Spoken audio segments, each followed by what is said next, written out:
আপনি যদি প্রচন্ড সিঙ্গেল হন তাহলে এই ভিডিও আপনার জন্য নয়। কিন্তু আপনি যদি প্রেমে পড়েছেন, প্রেম করছেন বা বিয়ে করবেন বলে ভাবছেন, তাহলে এই ভিডিও স্কিপ করলে আপনারই লস। আজ বলবো ধপ করে প্রেমে পড়ার আগে বা হুট করে বিয়ে করার আগে মানুষটা আপনার জন্য ঠিক কিনা কিভাবে যাচাই করবেন, রেড ফ্ল্যাগ গুলো কিভাবে চিনবেন। কারণ যার সাথে সারা জীবন থাকবেন তার ব্যাপারে শুরুতেই সতর্ক হলে শেষটা ভালোভাবে কাটবে। বাই দ্য ওয়ে, ভিডিওর শেষে I want to confess something খুবই পার্সোনাল, যে কারণে এই ভিডিওটা বানাচ্ছি। নমস্কার, আমি সোহম। আজকের ভিডিও তাদের জন্য যারা লিটারেলি থেমে নয় প্রেমে আছে। যারা জানেন না তাদের জন্য আগে বলি যে রেড ফ্ল্যাগ কি। সিপিএম এর পতাকা না, রেড ফ্ল্যাগ হচ্ছে পোটেনশিয়াল ওয়ার্নিং সাইন্স, যেগুলো দেখে আপনি বুঝতে পারবেন যে মানুষটা ভালো না মন্দ। প্রেমের শুরুতে সবাই তাজ বেঙ্গলের রিসেপশনিস্ট হয়ে যায়, একদম ভদ্র, নম্র, বিনয়ী, মার্জিত, অর্থাৎ তার বেস্ট ভার্সনটা দেখায় আপনাকে। তাই মানুষটাকে চিন্তা অনেক সময় ভুল হয়ে যায়। সমস্যা শুরু হয় সম্পর্ক সিরিয়াস হয়ে যাওয়ার পর, যদি বাই চান্স সে খারাপ বেরোয়। কারণ একটা খারাপ মানুষ কখনো ভালো জীবন সঙ্গী বা জীবন সঙ্গিনী হতে পারে না। রেড ফ্ল্যাগ হলো সেই মানুষটা খারাপ কিনা তার আগাম ইন্ডিকেটর। ফর এক্সাম্পল, লাগে রাহো মুন্না ভাইয়ের সেই রেস্টুরেন্ট সিনটার কথা মনে আছে? একটা মেয়ে মুন্না ভাইকে জিজ্ঞেস করেছিল ফার্স্ট ডেটে একটা ছেলে ভালো না মন্দ বুঝবে কি করে। মুন্না ভাই বলেছিল সিম্পল, ছেলেটা রেস্টুরেন্টের ওয়েটারের সাথে কিভাবে কথা বলে সেটা দেখে।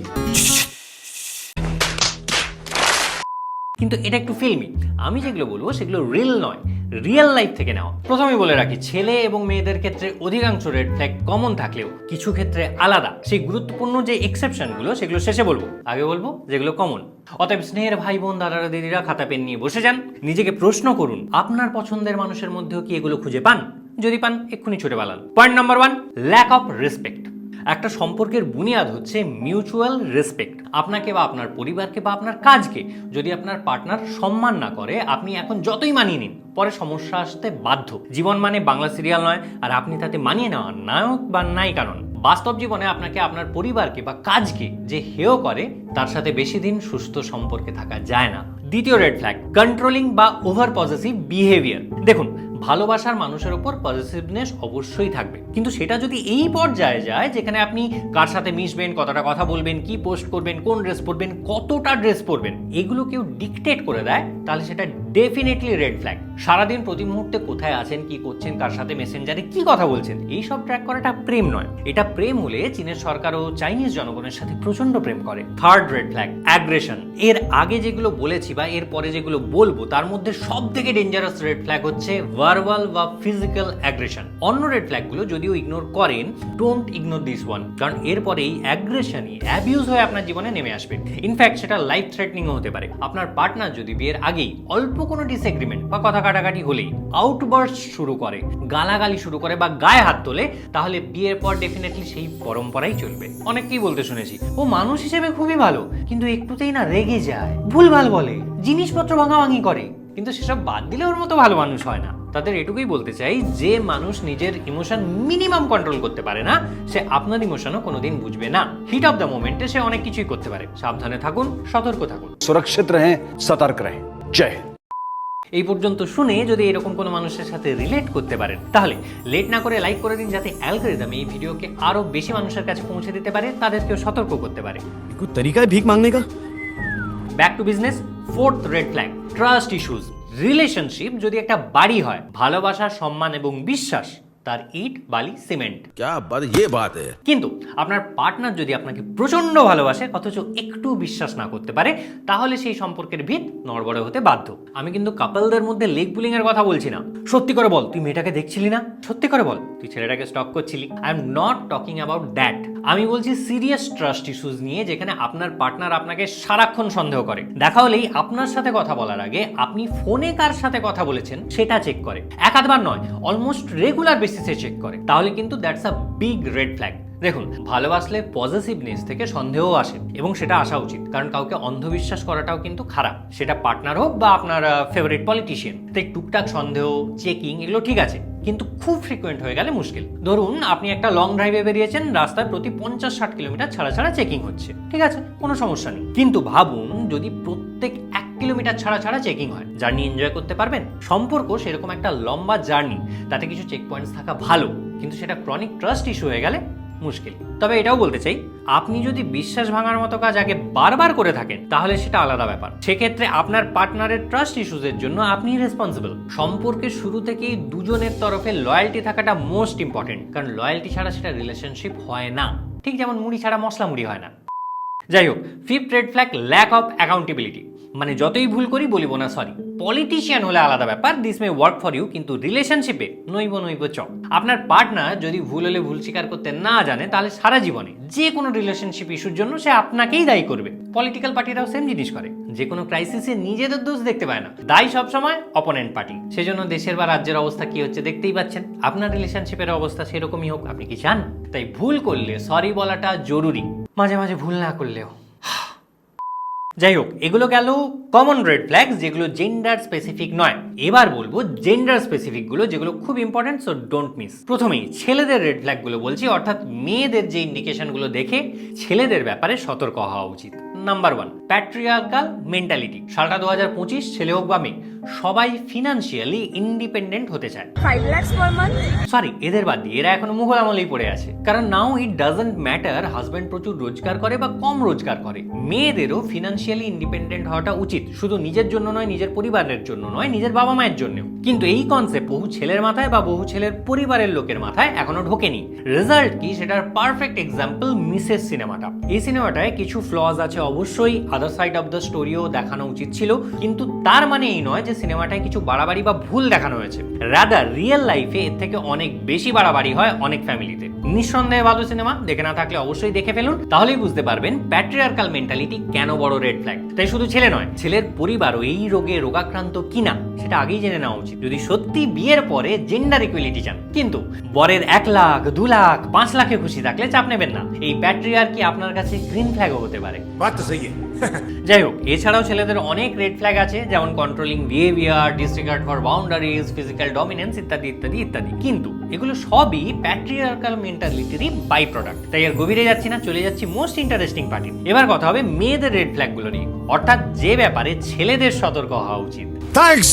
মেয়েদের ব্যাপারে প্রথমেই যে রেড ফ্ল্যাগের ব্যাপারে খেয়াল রাখা উচিত সেটা হচ্ছে ল্যাক অফ রেসপন্সিবিলিটি। আমাদের সোসাইটি যখন আলটিমেটলি জেন্ডার ইকুয়ালিটির দিকে এগোচ্ছে, মেয়েরা ঘর বাইর সমস্ত কিছু সামলাচ্ছে, বড় বড় কোম্পানি থেকে আর্মি ব্যাটালিয়ন, সাবমেরিন থেকে স্পেসশিপ সবই চালাচ্ছে, ইনফ্যাক্ট রাজ্য চালাচ্ছে, দেশ চালাচ্ছে, সেখানে কিছু মেয়ে আজও পাপা কি পারি মেন্টালিটি নিয়ে ঘরে বসে আছে। অর্থাৎ ঘুমো ফিরো, নাচো গাও, খাও পিও, শপিং যাও, আগে সমস্ত কিছু বাবা সামলাতো, বিয়ের পরে সব বর সামলাবে। আর সে কি করবে?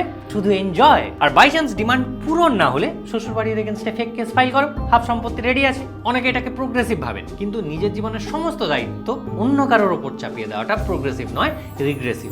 আপাত দৃষ্টিতে এটা নর্মাল মনে হলেও 2025 সালে this is a big red flag. ভুল বুঝবেন না, আমি হাউস ওয়াইফ হওয়াটাকে ক্রিটিসাইজ করছি না, তার কারণ সেটা one of the most difficult responsibility. মন দিয়ে বুঝবেন। প্রথমত, সংসার দুজনেরই দায়িত্ব, তাতে প্রত্যেকেরই রেসপন্সিবিলিটি আছে। কি কি রেসপন্সিবিলিটি?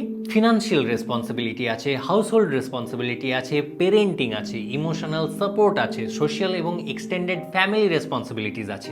এবার কার কি রেসপন্সিবিলিটি সেটা প্রত্যেকটা কাপলের ক্ষেত্রে আলাদা, তাদের নিজস্ব পার্সোনাল ডিসিশন। অধিকাংশ হাউস ওয়াইফের ক্ষেত্রেই কিন্তু ফিনান্সিয়াল রেসপন্সিবিলিটিটা বাদ দিয়ে বাকি রেসপন্সিবিলিটিগুলো চাপ একসাথে পড়ে যায়। কারণ হাজবেন্ড ফিনান্সিয়াল রেসপন্সিবিলিটির জন্য অধিকাংশ সময় বাড়ির বাইরে থাকে, ওয়ার্ক ফ্রম হোম হলে আলাদা ব্যাপার, তাদের চাপ আছে। যাই হোক, এখন তাহলে প্রশ্ন হচ্ছে একজন হাউস ওয়াইফের সাথে এই পাপা কিপারিদের পার্থক্যটা কি? পাপা কিপারিরা ফেমিনিজম আর ইকুয়ালিটির দোহাই দিয়ে নিজের হোক বা সংসারের কোনো রেসপন্সিবিলিটিই নেয় না। তাদের কাছে ছেলেরা জাস্ট এটিএম এবং all in one service provider, আর সেই সার্ভিসে একটু ভুলচোক হলে আপনি লিগ্যাল ট্রাবলে ফেসে যাবেন, পুরো সিস্টেম আপনার এগেনস্টে চলে যাবে। ওয়ার্স্ট পার্ট, এই কেসে শুধু আপনি নয়, আপনার বাবা মা ভাই বোন পুরো ফ্যামিলির লোক ফেসে যাবে। কিছু ফেক ফেমিনিস্ট এদেরকে রেসপন্সিবল হাউস ওয়াইফদের সাথে গুলিয়ে ফেলে, সমস্যাটা সেখানেই হয়। অতএব এইরকম মেন্টালিটি আগে বুঝতে পারলে প্লিজ প্রেমে নয়, থেমে থাকুন। প্রয়োজনে অতুল সুভাষের সেই লম্বা ভিডিওটা আরেকবার দেখে নিন, মন দিয়ে দেখুন, প্রেমের জ্বর সঙ্গে সঙ্গে কেটে যাবে। বাই দ্য ওয়ে, এতগুলো রেড ফ্ল্যাগ বলার পর একটা গুরুত্বপূর্ণ ব্যাপার কিন্তু অবশ্যই বলতে চাই, সেটা ছাড়া এই ভিডিও ইনকমপ্লিট। আমাদের সবার মধ্যেই কিছু না কিছু রেড ফ্ল্যাগ আছে, কারোর কম কারোর বেশি। নিজেদের অজান্তেই আমাদের ভেতর কিছু রেড ফ্ল্যাগ চলে আসে, সেগুলো আপব্রিঙ্গিং, সমাজ, বন্ধু বান্ধব অনেক কিছুর উপরেই নির্ভর করে। কিন্তু সবাই যদি রেড ফ্ল্যাগ হয় তাহলে গ্রিন ফ্ল্যাগ কারা? যারা নিজেদের খামতিগুলোকে প্রতিদিন একটু একটু করে শুধরে প্রত্যেক দিনই একটা বেটার মানুষ হওয়ার চেষ্টা করে জীবনের শেষ দিন পর্যন্ত, আর বাকিরা নিজেদের খামতিগুলোকে ঢাকার চেষ্টা করে যায় সারা জীবন। যেটাকে আমি বলেছিলাম রেড ফ্ল্যাগের লিস্টে ল্যাক অফ অ্যাকাউন্টেবিলিটি। তাই অ্যাকাউন্টেবিলিটি নিন। নিজের মধ্যে কোনো রেড ফ্ল্যাগ খুঁজে পেলে please try to be a better person, try to be a green flag. আমার নিজের কেসেই না চাইতেও কিছু প্যাট্রিয়ার্কাল মেন্টালিটির রেড ফ্ল্যাগ আমার মধ্যেও চলে এসেছে। সুযোগ পেলেই হঠাৎ করে সেগুলো বেরিয়ে পড়ে। একটা এক্সাম্পল দিলে ভালোভাবে বুঝতে পারবেন, তবে এক্সাম্পল ঠিক নয়, এটা একটা কনফেশন। কিন্তু তার আগে এই ভিডিওটা দেখুন।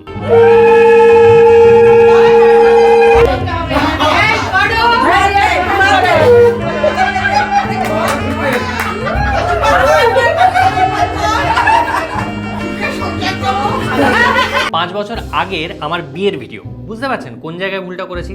বিয়েতে ভাত কাপড়ের একটা অনুষ্ঠান থাকে যেখানে বরকে বলতে হয় যে সে তার বউয়ের ভাত কাপড়ের দায়িত্ব নিল এবং তারপর বউ বরকে প্রণাম করে। অর্থাৎ প্রথম দিনই ইনডিরেক্টলি বউকে বুঝিয়ে দেওয়া যে স্বামী তার ভরণ পোষণের দায়িত্ব নিচ্ছে, অতএব তার জায়গা স্বামীর চরণে। বাকিরা কিভাবে এটাকে ইন্টারপ্রেট করে আমি জানি না, আমার এটাই ইন্টারপ্রিটেশন। বাই দ্য ওয়ে, সব জায়গায় হয়তো এই ট্র্যাডিশন ফলো করা হয় না, কিন্তু আনফরচুনেটলি আমার বিয়েতে সেটা করা হয়েছিল। তার থেকেও আনফরচুনেট যে আমি সেটা আটকাইনি, যেটা আমার শুরুতেই করা উচিত ছিল। টিল ডেট এরকম একটাও দিন যায়নি যে এটা নিয়ে আমি রিগ্রেট করিনি। প্রথমে মনে হয়েছিল যে পিয়ার প্রেসারে বোধহয় এটা করে ফেলেছি, চারিদিকে রিলেটিভরা ছিল, তারা যা বলেছে সেটা করেছি। পরে বুঝলাম যে এটা ভেবে আমি নিজেকে কনসোল করতে চাইছি, নিজের গিল্টটাকে জাস্টিফাই করতে চাইছি। পিয়ার প্রেসারে আনএথিক্যাল কিছু করার মতো মানুষ আমি নই। তার মানে সেই মুহূর্তে ওটা আমার কাছে আনএথিক্যাল মনে হয়নি।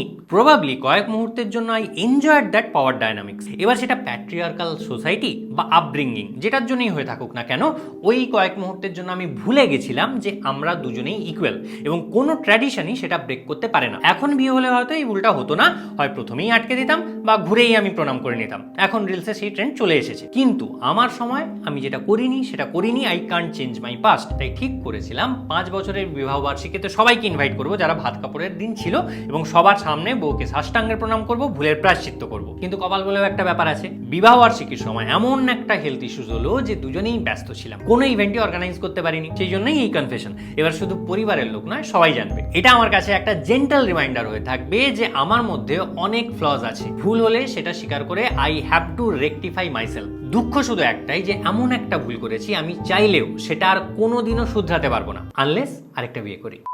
জোকস অ্যাপার্ট, জানি অনেকেই বলবেন যে আমি ভিডিওতে মরালিটি এথিক্স নিয়ে এত লেকচার দিই, অথচ নিজেই নিজের বিয়েতে এরকম একটা ভুল করেছি আর 5টা লোকের মতো। আমার থেকে বড় হিপোক্রিট হয় না, রাইট? তাদেরকে একটাই কথা বলতে চাই, I deserve this, I deserve the blame. এই ব্যাপারে আমার ক্রিটিসিজম হওয়াই উচিত। পরে হয়তো আমার ভুল ধরার জন্যও অন্য কেউ এই ক্লিপটা ইউজ করবে, এটা জেনেও এই ভিডিওটা আমি পোস্ট করলাম যাতে অন্য কোনো সোশ্যাল ইস্যুতে অন্যের ভুলটাকে ভুল বলার সময় আমি পুরো কনভিকশন নিয়ে সেই ভিডিও বানাতে পারি, নিজের কাছে যাতে নিজে অনেস্ট থাকতে পারি। আমি সেই কন্টেন্ট ক্রিয়েটার হতে চাই না বা সেই রকম মানুষ হতে চাই না যারা শুধু লোকেরই দোষ দেখতে পায়, লোকেরই ভুল ধরতে পারে। কারণ পৃথিবীতে নিঃশ্বাস নেওয়ার থেকেও যদি সোজা কিছু হয় সেটা হচ্ছে লোকের ভুল ধরা। সবাই পারে, সব থেকে কঠিন হচ্ছে নিজের ভুলগুলো বুঝে নিজেকে শোধরানো। তাই রেড ফ্ল্যাগের যে লিস্টটা দিলাম, আপনার পার্টনারকে দেখান, ডিসকাস করুন আপনাদের দুজনের মধ্যে কি কি রেড ফ্ল্যাগস আছে, and start working on that together. আর আপনার পার্টনার যদি সেই ফিডব্যাক নিতে না চায়, you know what to do. সবাই ভালো থাকবেন, থেমে নয় প্রেমে থাকবেন। ভালো লাগলে ভিডিওটা অবশ্যই শেয়ার করে দেবেন, আর চ্যানেলটা সাবস্ক্রাইব করতে ভুলবেন না, কারণ আপনার কাছে এটা ফ্রি সাবস্ক্রিপশন হলেও that means a lot to me. আর কোনো পয়েন্ট মিস করে গেলে প্লিজ কমেন্টে মনে করিয়ে দেবেন। আমি সোম, খুব তাড়াতাড়ি দেখা হবে পরের ভিডিওতে। Till then, tata.